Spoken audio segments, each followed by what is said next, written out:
So, welcome to Kinship Cafe. I'm your host, Jim Jones. So glad you could join us today. And we are continuing our journey through the Daodejing. And today we are on chapter 26. So, let me go ahead and share my screen and we'll go ahead and get started here. So, last week was a really interesting chapter because it gave us a lot of overview about kind of the big picture, and it presented this idea that there's an order or kind of a hierarchy in which people are in the mix of things. So it had humans follow earth, earth follows heaven, heaven follows Tao, Tao follows itself, which was kind of an interesting thing. So part of what's happening here then in this chapter is we're going to see a little bit more about how or what that idea of humans following Earth looks like. So why don't we go ahead and jump into the text here. Starts off by saying the heavy is the root of light. The still is the master of unrest. This is going to be kind of the key point of this chapter, is these two relationships. And so I'm going to pause for a minute and see if you guys have any initial thoughts on each of these ideas. Heavy is the root of light, and the still is the master of unrest. It reminds me of last time we were talking about how everything only exists because it has its complementary opposite.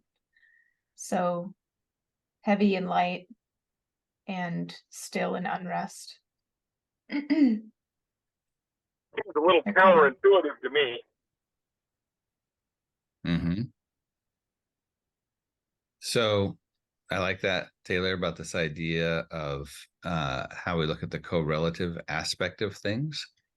If there's another part of it here that's saying that in thinking about heavy, it's the root of light, and stillness is the master of unrest.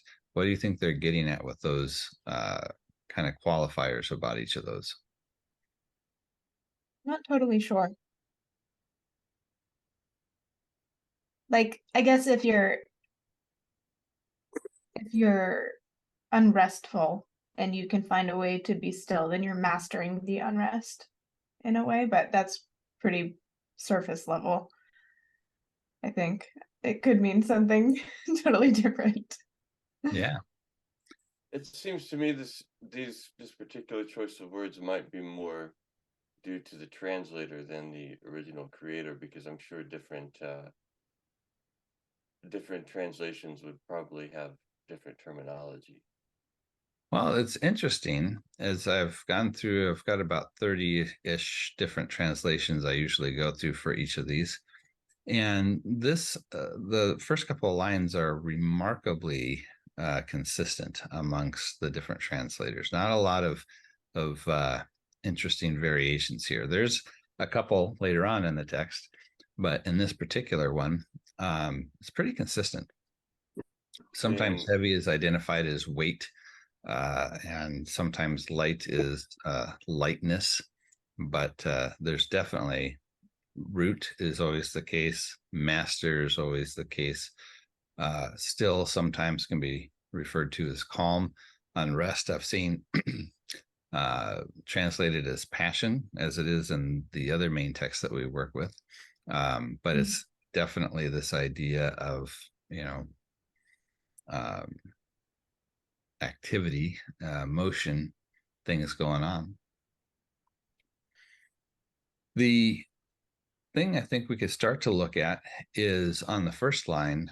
If we think about roots and we think about heavy, we've got this idea of, I think you could say, groundedness of, we think about roots, we think about a tree. When we think about light or not heavy, maybe we're talking about the stuff way up on the tree, maybe the thin branches or the leaves. and that they would be something that's much more affected by things like wind and storms and stuff, where they move around and flit about, and possibly, you know, the leaves falling off and falling to the ground. Whereas the core, the root, the part that maybe is more substantial, is seen as not impacted as much. It's not getting caught up in whatever the fray that's going on. And then we can see kind of a similar thing happening in the second line, where the stillness or the calm ends up being the master of this unrest, which we could equate with like the lightness, right? This flitting about. So maybe in the sense that we talk about somebody who's grounded versus somebody who's, you know, kind of got their head up in the clouds or flitting about, you know, there's kind of this different idea of that we will use even within our context of people who seem to be well grounded versus people who are, you know, just easily blown around by different winds of the day. Two venti Oh. hot lattes, non-fat, no foam. Mute you there, Robs. All right. I guess Rob's getting his coffee too. Good time to take a little sip. Yeah, good point. All right. So, are we tracking on that okay? Does that kind of make sense, this idea of rootedness, groundedness versus being kind of tossed about or flitting about? Yeah, I think I was along the right lines on the second one, and the first one I was thinking of a kite. Yeah, that works too. So right? I was almost there. Yeah, similar idea, right? The kite's flying around, but it's only because there's something that's much more heavy or solid that's holding on to it, keeping it from just blowing away. Yeah. Yeah, and that's interesting too, right? So if we think even about like the upper branches of the tree, and you know, they are kept in place because of the rootedness. They don't just blow away, usually.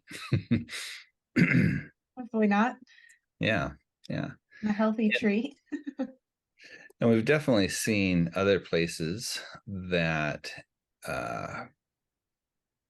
exemplify the idea of calmness or being the center or being still within Daodejing. And so I think it's not a big surprise, these two things, but it's definitely making a clear point here that these are two ways that we want to be thinking about, in particular, how we are in the world. You know, this idea of being rooted, being grounded, of connecting to that which is substantial, and this idea of calmness and stillness, not just rushing about and being easily distracted. So we'll take these two as kind of our opening thought here.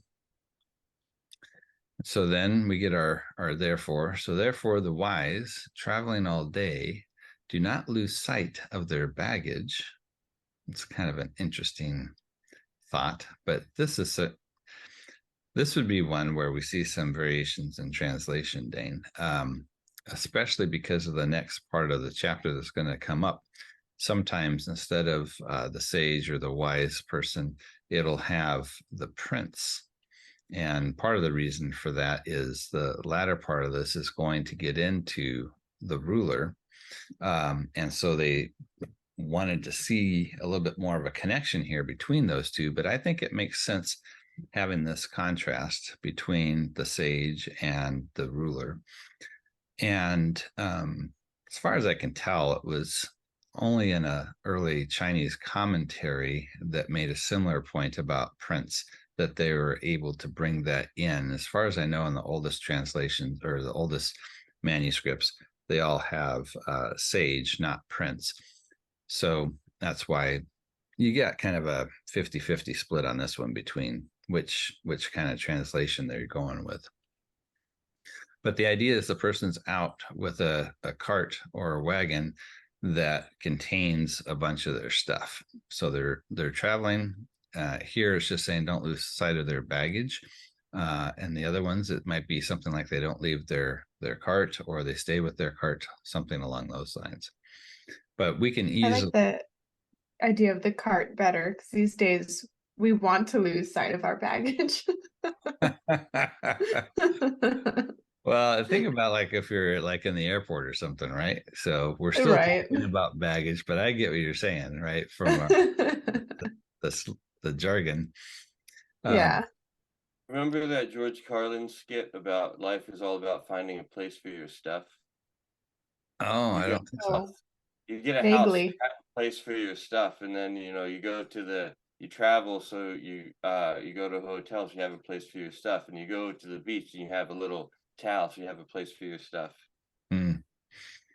Someplace to put things. Yeah, Maybe George Carlin was a sage. maybe. Now there's a thought. Yeah. So we can easily kind of think about the dangers if we don't keep an eye on our baggage, right? So, assuming this is baggage we care about. Yeah.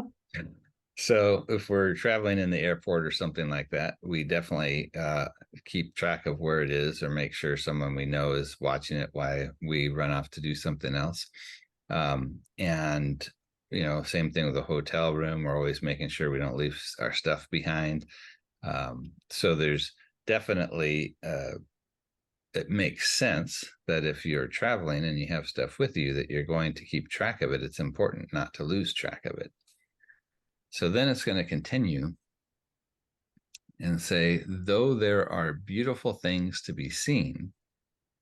So they're traveling along, they got their baggage, but there's maybe these vistas. Another translation brought in the idea of, scrumptious banquet. Though they see all these things, they remain unattached and calm. So they're staying focused on the thing that's important here, which is not losing track of that baggage. They're not distracted. They're not taken away from what they're trying to be doing. And part of it, their strategy, is it says here, they're remaining unattached or impartial or something along those lines to the things that are happening around them. And that's also allowing them to remain calm. So what do you think about this aspect of it? If you're traveling and you're seeing that there are beautiful things to be seen, but you have your baggage, how do you juggle those competing issues? Make sure your baggage has wheels, and then you can do both. Just bring it with you. Yeah. Mm-hmm. So it's interesting, I think, that it's not something that is necessarily a bad thing. They're talking about beautiful things to see, right? It's not like, Yeah. you're getting attacked by bandits and you fail to pay attention to your luggage. It's, there's check out that sunset, or wow, that looks like a good place to eat, or, look at that building that they created, or whatever it is. There's all these possibilities for us to get involved or connected in different ways. So, but what would be the kind of the key point you think that's being made about not losing track of your baggage by getting distracted by these other things? Like if you were going to boil it down to a principle, what would you try to say it as? I think I'm struggling because, of course, like you said, like it's not necessarily a bad thing. And I don't know why you would have to remain calm if you're surrounded by beautiful things. Like I could see maybe if there was some chaos happening around you, Mm-hmm. then remaining unattached to that could be beneficial. But I don't know, just focus in general, I guess. So focus would be how you'd boil it down. Yeah, I So, think so. so what are we trying to do when we focus? Or if we're telling somebody to focus, what do we want them to be doing. Ignoring everything else around them except what they're supposed to be doing. So kind of keeping first things first, or making sure the priority doesn't get forgotten. Yeah. Maybe it has to do with the idea of being centered.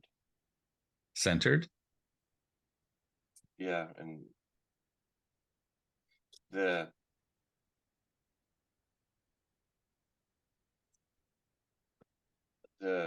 idea of the heavy being the root of the light. And like the kite on the string, the wind wants to pull it away, but it stays connected to its center. Mm-hmm. Yeah, for sure. Something could be so beautiful you could lose yourself in it, and while an argument could be made, there's value to that. This seems to be saying something along the lines of staying centered and grounded, even in the midst of moving experiences. Mm-hmm. I was thinking that it's continuing to be committed to the mission. I like that. Yeah. So there's another kind of curious thing that comes to mind when we think about beautiful. Does anybody remember chapter 2? I know it goes back a little way. Maybe I remember the lesson, but not that it was chapter 2. Okay. Does something come into mind, or? No, I just mean like if you were to say chapter 2 was about this and that, I might say, oh, I remember that, but not off the top of my head. One of the things that are brought up in chapter 2 is that when people see things as beautiful, then ugly is born. And when people see things as good, then evil is born. Remember that little statement? And so it goes through and shows that there's kind of these constructed ways of looking at things as either beautiful or ugly, good or evil, that become these value judgments that are different from the normal kinds of differences that or opposite poles that we see that just occur more naturally, like long and short, front and back, heavy, light, calm or still, and agitated or movement.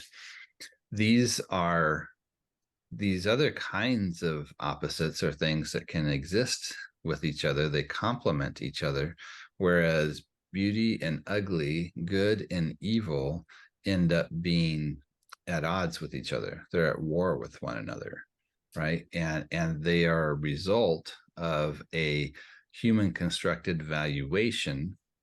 They're not simply the natural kind of opposites that just exist in our world as complements to each other. So in some of the translations, it's interesting to see how they kind of run with this idea of the beautiful in terms of things that people are doing. So sometimes it's like what we'll see in the next part of this is that the king, shouldn't get caught up in all the stuff that people are doing, right? And so beautiful as a valuation could be giving us a hint that part of what the distraction is not maybe just the sunset, although it could be, but maybe there's something else going on. Maybe they're intrigued by some type of human activity that's happening, which is where the thing about the feast comes into play, and or different kind of sights to be seen, not necessarily in the sense of like roadside stops of vistas, but maybe roadside stops to see the world's largest ball of string or something. It's just like weird kind of like human curiosities. But I think it kind of works for either, if we want to think about the sunsets, or we want to think about maybe some things that could be considered magnificent that humans have done. There's still this idea of this judgment of beauty that I think comes into play when they're looking at the unattached, that I don't think the Taoists would say that they don't recognize or see these things, like especially if we think about the artwork that was huge in China, that was very much influenced by Taoist thinking. It primarily deals with vistas, and one of the unique aspects of it is that the humans or human structures are very small pieces of it. They are more in the background. They're not the focal point of the way they do their art. So there's definitely an appreciation for that, but they're seeing humans in a little bit different relationship to it. And so this might be one of the things that they're trying to get at with this idea of beautiful, is not necessarily, you know, the magnificence of where we happen to live on planet Earth, but more about human ingenuity trying to do creative things that they're not getting caught up in. So then it continues and it says, why should the Lord of 10,000 chariots act lightly? So here we got that opposite of heavy, act lightly in public. So Lord of 10,000 things, definitely we're talking about, you know, kind of a king or an emperor or somebody who's in a very high ranking place in terms of, you know, statecraft. To have 10,000 chariots is not a small thing. And it's interesting that it's asking this as a question. And there's a fair amount of variety in the ways that this is translated. I think this is the only one that I came across that posed it as a question. But I like that it did, because it's kind of, if we think about how the Daodejing is definitely engaging in questions of policy and politics and governance, we can see it sometimes being a bit of a critique. And I pick up on this as being a bit of a critique in the sense of, you know, we're seeing some public official and it's almost like, why do they think it's okay to act frivolous in public? You know, it's kind of a weird, almost like a dig, kind of like, shouldn't they know better? You know, how does it make sense that they're in this position and they would act that way? And we've got all kinds of examples in modern day politics of people acting in public in ways that we're astounded of what made them think that that was okay. Interesting approach here with that question. But I think even if you didn't make it a question and made it more of a statement, you know, something like the Lord of 10,000 chariots should not act lightly in public, you're still making kind of a statement about what they should be doing that might be different from what they're actually doing. Either way, it's getting back to this contrast of this weightedness, this substantial, this rootedness, and this light or, you know, frivolous or, you know, not keeping focused on the primary goal would be the idea that we're seeing being contrast here, and how much more important, if you are in a position where you are actually leading a country, not just managing your own affairs, how much more important is that concept? And so he continues by saying, to be light is to lose our root. We've lost track of what of that being grounded, of that, what is the primary point, what is the key thing that we should be focusing on. To be restless, this idea of that light or to the activity or the restlessness, you know, to be restless is to lose control. So remember that calm or that stillness was the master of the idea of unrest. So this kind of brings that part to a close, but we see how it moves from the sage acting, not losing track of the baggage when it's traveling, but even when there's beautiful things to be seen, remains unattached and calm. And then you've got either a dig or how much more importantly, if you're the emperor or the king, should you not act that way in public, with the kind of the warning about losing your root or to lose control. So So- I'm interested. Sorry, go ahead, Judy. I'm interested in the use of the word chariots, because usually it's 10,000 things. So it goes back. Yeah, this is That was my question too. Or Yeah, my it's interest. specifically about chariots here, right? Because it's, and if you recall earlier when it talked about the sage or the wise person having their cart with their baggage, luggage, right? We talked about, it didn't use the term cart there, but it's, you can think about, you know, the sage cruising along maybe with this hand-drawn cart that has his stuff in it, and contrast that to somebody who's in control of 10,000 chariots, right? So it's making like a distinction between, you know, what the solitary person is doing and the responsibility they have, and how much greater the responsibility if you're in charge of 10,000 chariots. But this isn't in place of 10,000 things. This is just a contrast between somebody with their baggage cart and somebody in control of vast resources, in this case 10,000 chariots. I get the impression it's referring to a ruler. Oh yeah, for sure. It's using Okay, chariot yeah. for the fact that it's a ruler. Bye, Chaz. Yeah, so definitely a ruler, king, emperor, something along those lines. So you've got that kind of contrast, and how much more important does it apply at that level. So any thoughts about where they're, how they've kind of demonstrated this heavy and calm versus the light and restless, and played it out between the sage and the emperor here?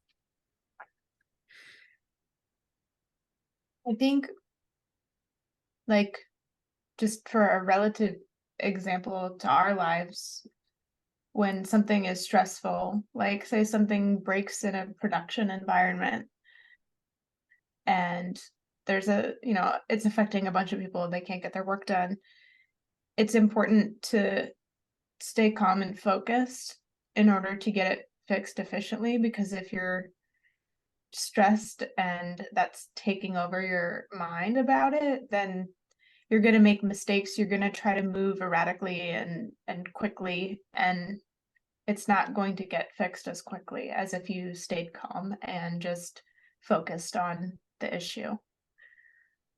But as far as emperors, I couldn't tell you.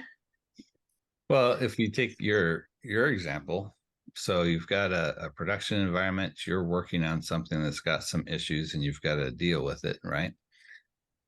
If you don't stay calm, it's going to be difficult. What if your manager doesn't stay calm? Or what if the owner of the business doesn't stay calm, right? Then everybody who looks to them for reassurance isn't gonna stay calm because they're gonna think it's, you know, the world's ending if, you know, the person that is supposed to provide you with support and guidance is freaking out. Then you should probably be freaking out. Well, it's got more of a cascading effect, like you're saying. So Yeah. one thing, if as an individual we lose control, it's another thing if somebody who's in control of many more resources or assets does. There's a larger impact potentially on the environment, on many more people, maybe on a whole country, that the necessity for recognizing this way of acting is just amplified when you find people in positions where their actions have such greater impact. which is interesting in another way that I hadn't really thought about till just now, but there could be another critique that's being made here, and that is humans are humans, and there's going to be days when we have those kinds of, you know, bad reactions. And my wife was just came across some video the other night she was watching that had this lady that kind of lost it in an airport, and of course there's everybody with their cell phones filming it, and somebody filmed it. And I was thinking, man, you know, what a harsh thing to have, you know, your bad day captured on film, and now everybody knows about it. But the power of that social media is that what would have been just kind of an isolated incident that the people there happen to experience now is magnified. That when we've got structures in place that allow for individual actions to have such huge implications, is that necessarily a good thing, right? So we might think it wasn't such a good idea for, you know, for people to be able to spread information about other people like that. But the same thing could be said, well, what does it mean that we've got a few people in power that can have such far-reaching ramifications based on their decisions? And what if they have a bad day? You know, yeah. It's kind of interesting that when you look at the ideal kinds of government that are proposed in the Daodejing, it's much smaller. It talks about having a very light hand to it, right? Like trying to cook a small fish. In other words, don't mess with it much because you're going to break it up and ruin it. And, you know, kind of the concluding imagery is like these small villages that are kind of self-contained that can look across the way and see another village, but they don't even necessarily need to interact with each other too much because everything they need is just right there in the village. Everything's kind of self-contained. So maybe there's a little bit of a critique here in terms of, you know, what happens when you have somebody who is a lord of 10,000 chariots, and what happens if they act lightly in public, if they lose control. It's big, right? There's lots of implications for that. So we'll just kind of look at a little bit more, kind of breaking this down. In the last chapter, like I mentioned, there was kind of this order to things where it says humans follow earth, earth follows heaven, heaven follows Tao. This one's definitely picking up on that idea about how humans follow earth, or what are some implications for that. And one of the things that it brings up is this idea of heaviness and rootedness. And this is something that we can see a little bit more widespread within classical Chinese thought, not just within Taoism. And one of the examples here is from the Doctrine of the Mean, which we've brought up before. And this is a document that was attributed to Confucius's, I think that's how you would say it, Confucius's grandson. But it's somewhat disputed, and the dating's a little bit hard to pin down, but it's still something that's definitely in the air in this classical Chinese period. But it has this to say: the earth is but a handful of soil, but when viewed as broad and substantial, right? So you can pick it up, look at it. Oh, it's just sand, it's just dirt. But when you put it all together, all of a sudden it's this huge, broad, substantial thing. It can be seen to uphold mountains such as Hua and Yua. These would be different mountains in China, I suppose, without feeling their weight. So here we got the same term for heavy and weight is being used here. And you think about what it's able to do in this kind of broad, substantial way. It's even able to uphold mountains and contain rivers without them leaking away. And it supports the 10,000 things. So there's the idea of the heavy and the rooted is coming into play here in a very powerful way of what happens in terms of the role that the earth plays in terms of how humans are interacting. And so what they're trying to do here is pick up on that cue and say, okay, humans need to be kind of focused on this idea of being rooted, of being heavy, instead of being light and flitting about. We need to focus on how do we do that calmness as opposed to the unrest. So what I want to look at then in the last part of this is what is the Tao Te Ching bringing up in terms of rootedness, heavy weight? And I meant to have this as unfold in steps so you couldn't see the answers ahead of time, but now they're there. But if you were going to think about like first things first, or first principles, or the things that you need to be rooted in, the core things that we've been seeing presented in the Daodejing, what comes to mind now that we've been kind of talking about this for a while? I know there's stuff on the screen, so it's okay if you want to say those things. Not looking. I think exactly oneness, interconnectedness. No, just kidding.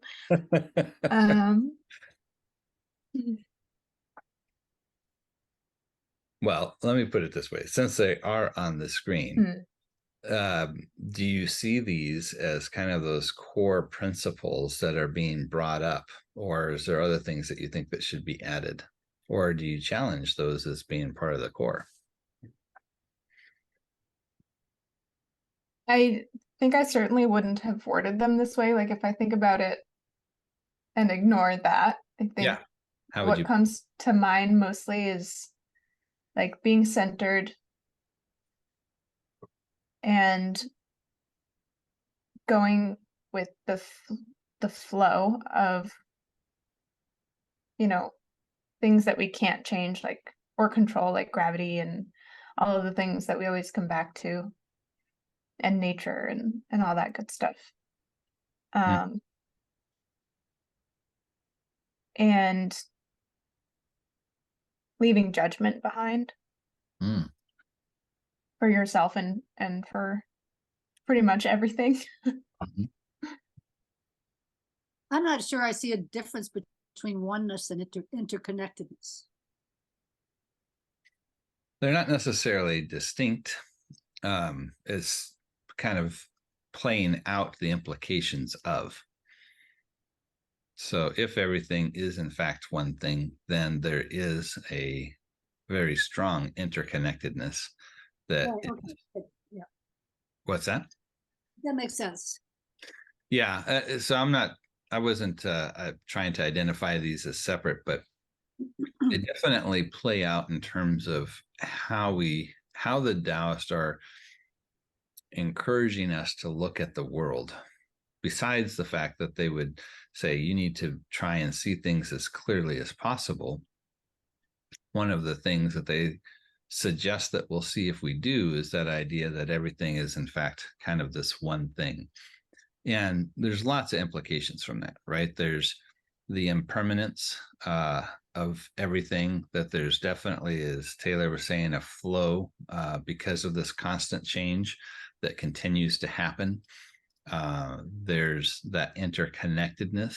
And it's interesting because we talk about being centered, but then I'm also saying decentering self. So there's kind of two different ways that center is being used here. So in becoming centered, well, let me put it the other way first. In the decentering of self, this would be kind of the opposite of self-centeredness. And one of the chief aims, I think, at recognizing this interconnectedness is we have a tendency as humans, just because of the fact that we perceive everything from a particular location, to see ourselves as at the center of everything, because that's where we perceive everything coming from. right? And so recognizing we're just one of, let's say, those 10,000 things in this broader context in which everything is connected, we can't actually look at ourselves as the center. But that's a different way of using center when people are talking about becoming centered. So maybe somebody'd like to take a stab at what they think it means to become centered. I know, Taylor, you used the term, and I think Dane did earlier too, about becoming centered. What does that mean to you when you hear that? Or when you use that term? One Not letting. might Oh, be in terms of, go I ahead. think of the internal subcommittee. We all have an internal committee consisting of multiple subpersonalities, and when the condition of non-centeredness might be described as when our subpersonalities are in conflict or in dissonance, and centeredness would be more when our subpersonalities are more in consensus and alignment. Mm. The different parts of ourselves. Kind of makes me think back to what they were talking about in terms of stillness and unrest. It's kind of what I think about being centered is being calm and being able to kind of filter out the chaos that might be around you or things that might be influencing you, and being able to know like yourself and be true to that while also staying calm. I'm thinking about the comments that I heard when I was looking at the program of people that live to be over 100. Mm. And one of the comments was that I never get angry. I'm happy. I am, I just feel that my life is good. And I just don't let things bother me. Yeah. Only it was that easy.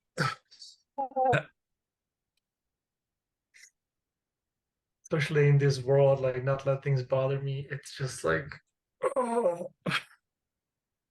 Well, it's interesting. I have interesting conversations with my brother sometimes. Hopefully he won't mind that I'm talking about him.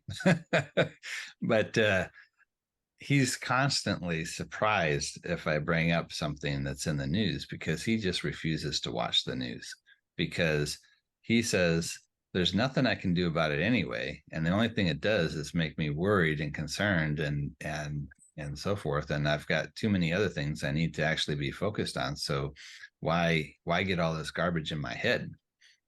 And it's an interesting point. It's hard for me sometimes to think about not knowing about what's going on in the world, but at the same time I think it does allow him a level of just being content or happy, I guess, as Judy was saying, that isn't necessarily wrong, in the sense he's right. What's he going to do about the Israel Palestine conflict, or the Russia and Ukraine and all the other things that are going on in the world? Yeah, Politics. Yeah, it's interesting. Different kinds of approaches. And I'm sorry, go ahead. No, sorry, Jim, I was sorry to interrupt you. I same thing. Like I have the exact same problem. My partner left Twitter not long ago exactly because of that, because there was so much happening in the world, even in her circle, because in Twitter you choose your own circles who you follow, right? So even in her own circle, all of that has been percolating, and to Judy's point, she chose to not burden herself with that, and her energy rather focused on the community, and she started volunteering and engage in a food insecurity programs here in Calgary, and just to do something useful with the energy she has, instead of wasting it on processing all that bad. And I'm there with her. I hate personally not being informed as to what's happening in the world, because sometimes it impacts me. Even though if I can't do anything about that, I'd rather be knowledgeable than just not know. But it is, I oftentimes find myself in the same spot. Like, I just can't deal with the amount of stupid that's happening in the world.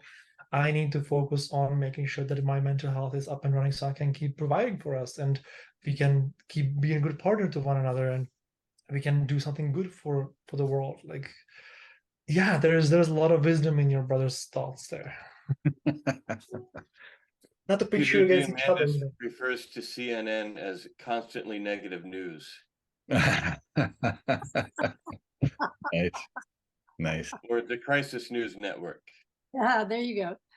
So maybe the news and social media is the beautiful things that the sage isn't distracted by. Oh. Mm. Yeah, lots of interesting ways we can kind of ponder this. I think, key then is we're looking, the Taoists are saying you need to keep first things first. And if the first things are, this idea of how we're connected and how we are not the center of everything, it becomes really important in terms of just how we think about how things unfold, what's important, the idea of the value judgments I think Taylor brought up.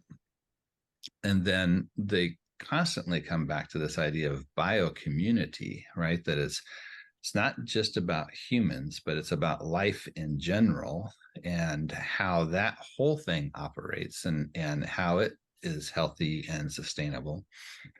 So these would be some of the keys. We definitely can find others and maybe find better ways to state them, but just as an example of what might be considered that weightiness or the rootedness that the sage is trying to stay grounded in, as opposed to getting caught up in all of the craziness that's happening in the world, so that they can maintain their calmness in terms of how they go about doing things. So if we think about that stillness, we talked about centering, we talked about calm. And I think where this comes into play in terms of, if we think about action, is it's about not being reckless. It's about not being thoughtless, that we are paying attention to what we're doing in the world and what possible implications there could be. But also we're looking at things as they continuously bring up, is what we've constructed as a society helpful? Now, obviously, they're dealing with a very different kind of cultural context, but the question's always valid. We spend so much time trying to, carve that wood, make people fit specific shapes in society that aren't always welcomed. It can be a source of resistance, right? Of where some of this strife comes from. And then, maybe like what we're seeing in this chapter, if you've got somebody who's actually in control of, 10,000 chariots, what happens when they act lightly or they lose control? I think these are still really valid questions to be asking. And I think they don't do a lot in terms of providing, here's what the solution is. And I think that's a good thing, because then you'd end up with kind of a weird dogmatic way of trying to approach things, that this is the way the Tao said to do it.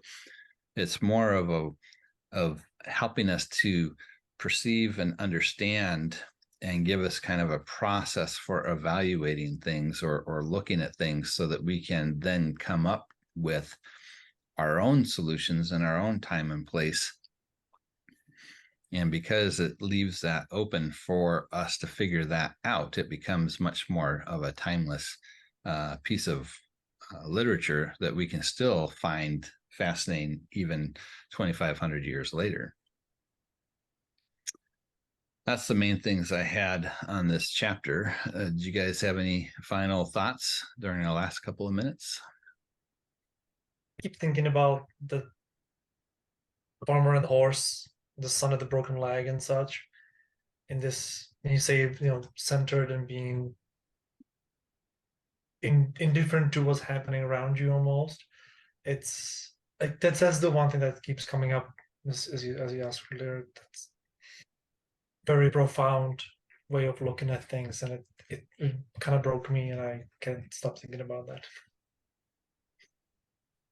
And it was funny. I was just editing a video that I just put out this week, and you and I, Martin, had an interesting dialogue in that one, and I was thinking about that. And part of the challenge, I think, for a lot of people when they think about Taoism is it feels like it is just sit back and watch and do nothing. And I don't think that's the right solution. I don't think that's what they're trying to get at. So even if we take, the farmer whose horse runs away, he had a farm, it had fences, right? So it's not like he was just not doing anything. He's being active in his world in terms of, making food or whatever he's doing with his farmland. And, when the horse escapes and then ends up coming back with a bunch more, he doesn't say, oh, and just let him run around. His son's actually trying to break him in, and trying to work on them to get them involved in how they work on the farm. So there's action that's being taken, but then there's things that happen that you don't have that kind of control over, is where they come into the, where the farmer says, we'll see, is this a good thing, is it a bad thing? It's withholding that judgment, but it's not about withholding activity. It's just choosing to act in ways, as best as they can tell, are more natural ways or spontaneous ways of acting, as opposed to acting according to socially derived scripts of what you should be doing. That's where the critique comes into play. But it's not about not doing something. It's doing differently. Jim, there was the last slide that you had up, it said something like not acting thoughtlessly, or something like that. And it just occurred to me that in a way, the kind of spontaneous action associated with the Tao is thoughtless in a sense. Like it actually, I think there's a sense in which acting in accordance with the Tao is thoughtless, because like you don't get all wrapped up in your head intellectualizing it. You just feel and you do. It's natural, spontaneous. It just kind of happens.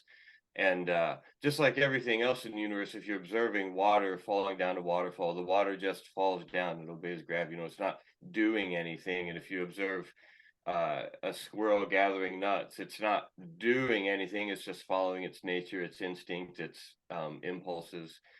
And so to me, it's always seemed that it's in a sense taking aligned action, but aligned action in a way it doesn't even feel like action. It's like you're hungry, you eat. You don't have to like make yourself eat. You would have to stop yourself from doing, and that would be sort of like artificial action based on thought or whatever. But the spontaneous action, in a sense, is action without thought or pre-consideration. It's that just kind of arises spontaneously and doesn't come about as a result of some sort of internal struggle. The deliberation. Yeah. Right. Jim, Yeah, Rob. Jim, I was just going to throw in on this. The problem I have with determinism, whether it's rooted in the Tao or anything else, is that I think the practical implication of it is, for the average, we're able to make these subtle distinctions, and you are and others, but for the average Joe shit the rag man, if you persuade him of determinism, it's just going to rob him of a work ethic. And that's why, even if it's true, I don't find it healthy. I think a healthier way to live, from my perspective, is that notion of working as though everything depends on you, and praying as though everything depends on God, or if you want to call it the Tao. Something like that is a healthier approach in my view. Just my 2 cents worth. Yeah, no, I appreciate that. And I think with a lot of these, there's kind of like when we talked about being centered versus self-centered, there's some nuances in the ways that some of these things work. So I definitely pick up on what you were saying, Dane, about the idea of like Wu Wei being this idea of this spontaneous or not being thinking type of action, but just responding from the person that you are. But I do think that the Taoists also see that as two different types of spontaneity. There is the let's say what we're born with kind of spontaneity, the idea of getting back to the newborn child and whatnot. And then there's also kind of like the cultivated spontaneity. So this would be like the example of the butcher, you know, who's able to never have to sharpen his knife because he's developed his skill in such a way that he doesn't even have to think about it. He can just go through that ox and never hit a bone. He knows how to find that space between the joints, and he's like a master at what he does. And that's kind of a secondary layer of cultivation of spontaneity that's more of a learned spontaneity. Kind of like when you learn how to type, you're no longer thinking about where the keys are on the keyboard, your fingers just do it. Or when you learn how to drive, you just drive without having to think about it.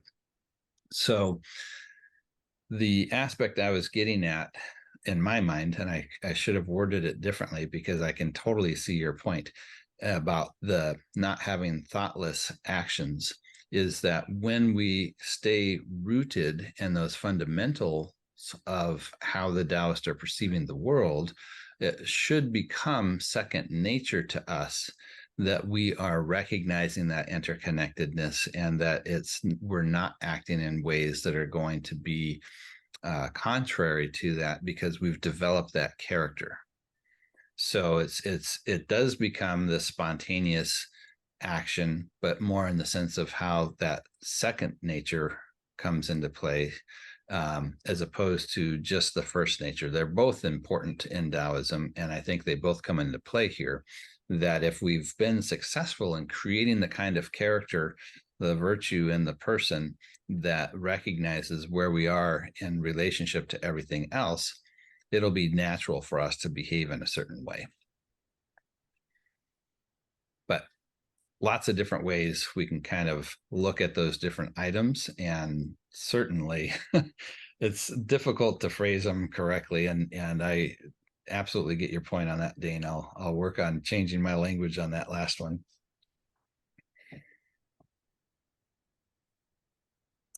Well, I didn't mean to give the impression I was critiquing the language. It was just... Oh no, it was, as soon as you said it, I was like, oh, I know exactly where he's going with that. Why didn't I see that? Well, I mean, everything has multiple interpretations. So, like the late great Robert Anton Wilson told us, everything is true in some sense, false in some sense, meaningless in some sense, true and false in some sense, true and meaningless in some sense, false and meaningless in some sense, and true, false, and meaningless in some sense. Nice. So don't trust words. Yeah, and that would definitely be in keeping with Taoism, the suspicion of language, for sure, because of that challenge. You put that in the book. Yeah. All right, guys. Well, I appreciate your time today. And if you're watching this video and you'd like to be a part of our Zoom discussion, you can register your email at www.kinship.cafe. And we'd love to have you here. You also get links to the videos when they come out, as well as if you happen to be in the Southern California area, you could join us for our live discussion on Sunday mornings if you happen to be around. Love to see you then. And take care, everybody. Thanks, Thanks, Jim. Jim.